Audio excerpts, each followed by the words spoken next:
So this is why I say that I still think Xbox One 7th gen, even though I still prefer PS3, but I think Xbox One 7th gen because this, right? PS1 comes out, right? 100 million units. They outsold everything in their generation. N64 is all the way down here, 32 million units. What else came out around that time? Sega Saturn, who the fuck owns that shit? 9 million. It's still more than the Dreamcast, but the Dreamcast is lit, but that's another point. PS1 came out of nowhere and outsold everything in the generation. Sony just became a huge staple. They just outdid Nintendo, right? PS2 shows up. 155 million. It's still the highest selling console, while inferior to the Nintendo DS, which is still better, but still the highest selling console, right? They were killing it. Microsoft show up and say, well, we can do some too. They show up with the original Xbox, 24 mil. Not barely even a dent. PlayStation is sitting there chilling, cocky. Xbox go, okay, oh, you won't be cocky now. We're gonna drop our shit a year early. 360 drops in 05. There's no next gen answer from Sony. 360's dropping, claiming those sales, you know, acquiring those red rings.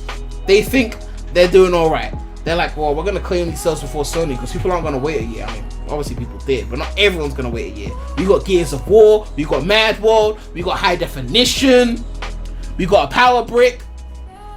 Sony shows up, $600, Boomerang controller. They show up, they butcher that whole like thing, you know, and obviously it came with the Blu-ray drive. They did win the format war between Blu-ray and HD DVD. Some of you may not remember the HD DVD, but that was a thing. But the fact that Xbox, who had itsy bitsy 24 million, were able to rake in all those units to the point where they sold almost the same as PS3.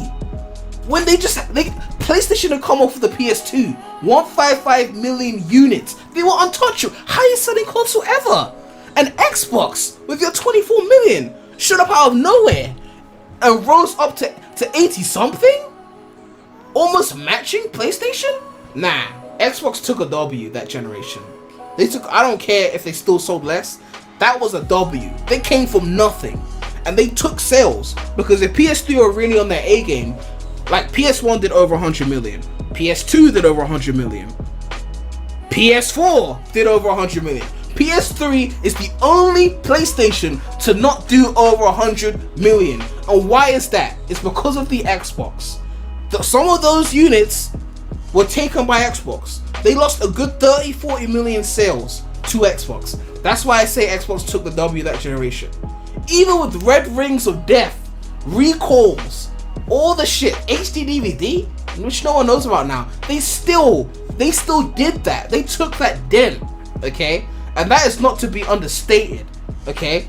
Now, the Wii outsold both, obviously, but the Wii was in its own lane with its, you know, Wii Sports and its completely different shit that had nothing to do with, like, the real games that were on PS3 and 360, not to disrespect the good games that were on Wii, like, obviously Galaxy and, you know, games like that. Wii was in its own lane. They had the casual market. PS3 and 360 were fighting for the hardcore market.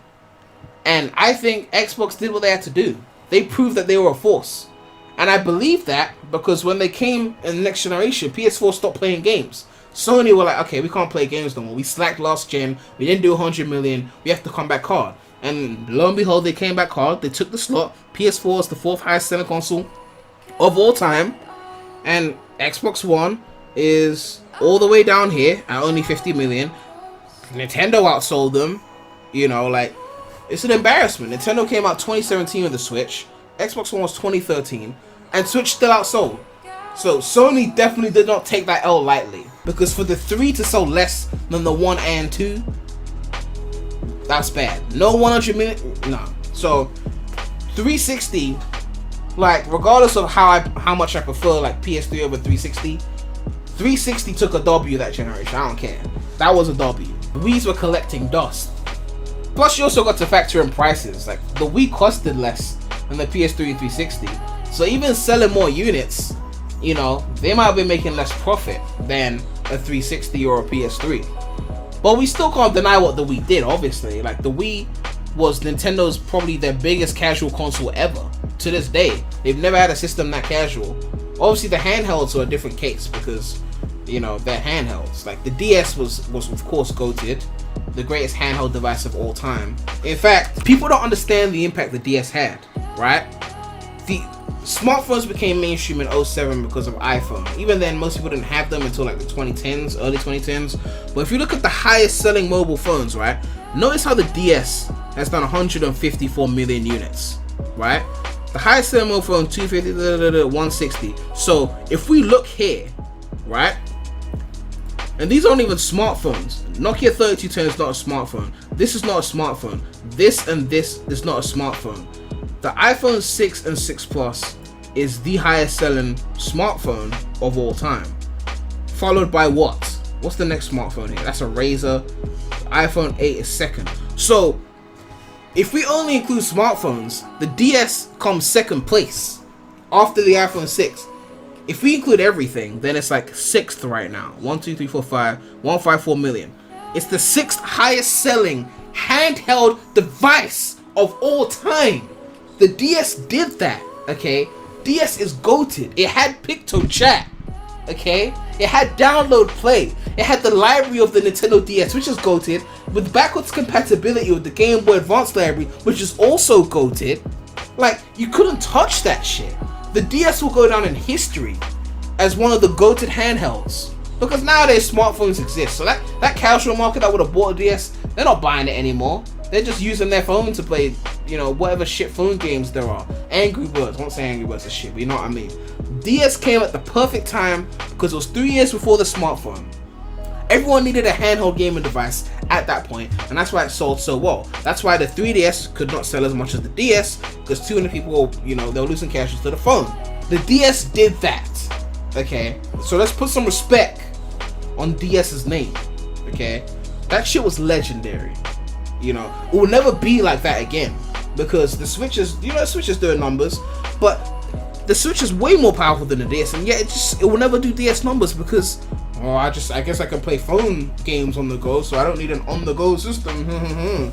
So, you know, it was a good era, but respect has to be put on the DS. That's all I'm saying. You know, I still rock that shit. I got my DSi XL still here. In fact, I might actually buy a DS Fat on eBay because I initially owned the DS Fat, but my hinge broke. So they're selling them for like 27 quid on eBay now. So I might just cop one just to have one. Like, Switch had the potential to be better, but it's not. I don't think it is. Obviously, nostalgia and yada yada yada, but the DS had 2 libraries under its belt. The Switch was still waiting for Wii U ports, still waiting for those classic games to run on it. The DS had GBA support. The GBA had Super Mario Advance, which had all the classic shit on it anyway. So you already had the classic shit on it. We have to wait how long to play Super Mario World on the Switch, and we have to pay monthly for it? And they want to say the Switch is better? I mean, yeah, we didn't have Mario Maker on the DS, which I understand. Mario Maker would have slapped on the DS though, like real talk. That shit would have slapped on the DS. And it could have run. You had a stylus, you had online, you had New Soup.